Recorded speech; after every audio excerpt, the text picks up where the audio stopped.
Hello everyone and welcome back to the channel, or welcome if you're new. This is the next video in the Lords of Magic content.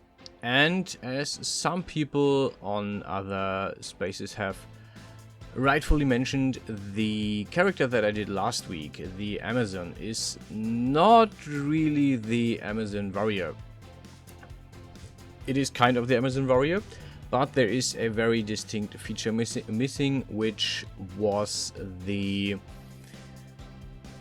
Flamingo rideable mount that the Amazon warriors apparently have. And they are right, so I rechecked, and the character that I did is more or less similar to the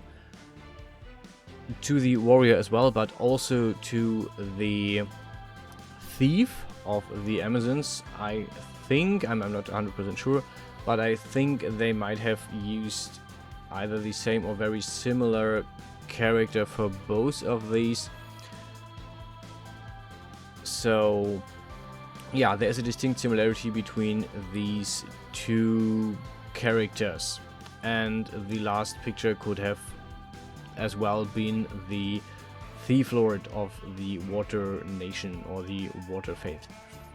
So I decided I'm going to do the mount of the Water Warrior as well, which in this case is a Flamingo for whatever reason. And yeah, this is what I'm currently working. You can see I've started working with a tube. I formed the body at first, then I prolonged the whole shape with the extrusion tool to create the neck and the head, or at least approximately the neck and the head. I have worked on the tail, at least partially, and right now I am working on the wings. As of now, the creature is not yet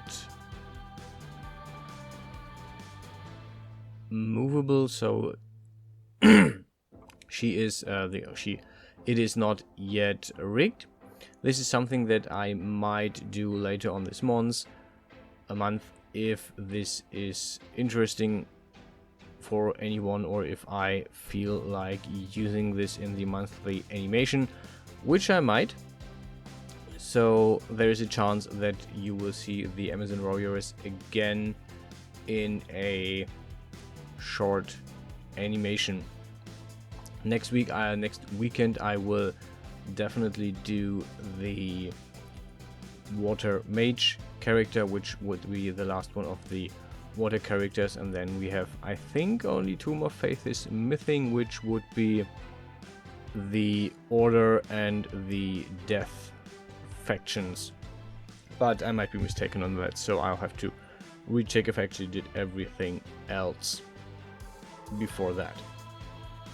But yeah, the wings, as you can see, are just an extrusion of the sides of the Flamingo. I'm not really sure if this is anatomically correct, so if it isn't, please don't roast me in the comments. I have not really looked at flamingos at all. I have mainly used the in-game model and some other models that I could see. I've also looked at different pictures of the creatures and tried to look at the skeleton build of these of flamingos, but in general it is really hard to actually get a live specimen and check it out to see how it works and how it moves.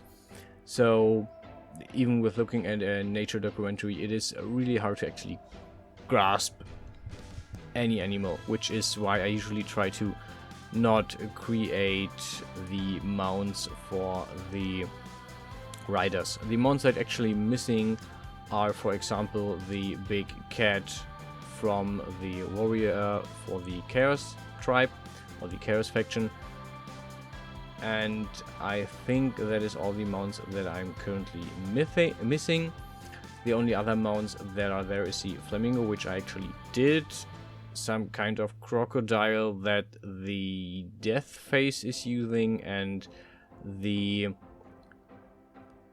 Order Faith is actually using horses, which I will definitely also not do, because luckily the characters are distinct enough to be distinguishable without the mount. At least for now I will not try to do the mounts. I might at some point try to do this when I'm more comfortable with making creatures and making actual living animals that exist. If it is fantasy animals, I feel much less problematic with this. The Flamingo is a rare exception to that, and I think it might look like a flamingo at least a little bit, so I'm rather happy with how this turned out. Now you can see that I'm still working on everything right now. I'm retouching the wings to make them look more wingy, more feathery, without actually having to design all the feathers. This was my first idea, to import the wings of the Harpy Queen that I did last year or the year before, I'm not sure. So what I did is the legs of the Harpy Queen that I made, yeah, some time ago. I imported these and remodeled these to fit the current model, the Flamingo. So they are more or less reused, but other than that I'm really, yeah, okay with how this turned out overall. One other thing is the UV maps that are coming up in a bit. Right now I'm working on the last part of the face. I'm working on the eye.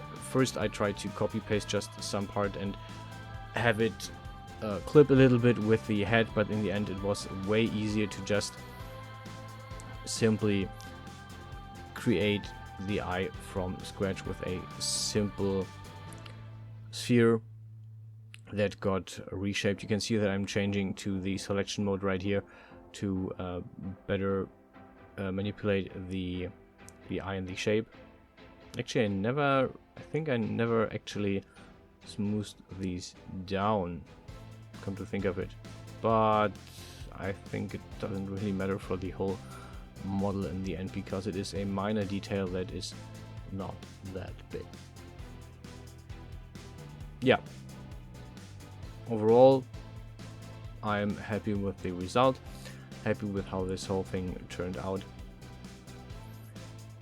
Last thing I did, I adjusted everything, and then I imported the Genesis to female to have a general sense of the size relative between the two characters, the Flamingo and the warrior in the end, because Genesis to female is the base for the warrior after all. Yeah, so I tried to readjust basically all the parts to have this similar to the actual model that was used in game. And that is basically the whole video. Last part, as usual, is fixing the UV maps. So the eyes already have UV maps. The beak, I tried to give 2 shading areas, but this sadly didn't work out, so I tried to give it 2 shading areas so I could turn the front of the beak actually black. The tip of the beak actually should be black for the original Flamingo, but I didn't manage to get that done. Right now I'm trying to split up the body into something like an even distributed UV map. Didn't really work as intended. So if you ever want to do this, the best part is to just really cut it up in different pieces. Cut the tail and make it a different shading area. Cut the neck and the head, make it a different shading area, because if you try to have this whole thing in one area, it is not really working out. It is a rather complicated mess of seams and of a UV map in general. So yeah, at least the second time I tried to do this, it worked a little bit faster, and you can see there's actually the bird-like shape in there somewhere, but it's still not really a really good or nice UV map to use, but it works for a very simple thing. And that's it for this video. I hope you enjoyed it, and I will hopefully see you in the next one. Until then, stay healthy, stay safe, and I will see you guys around.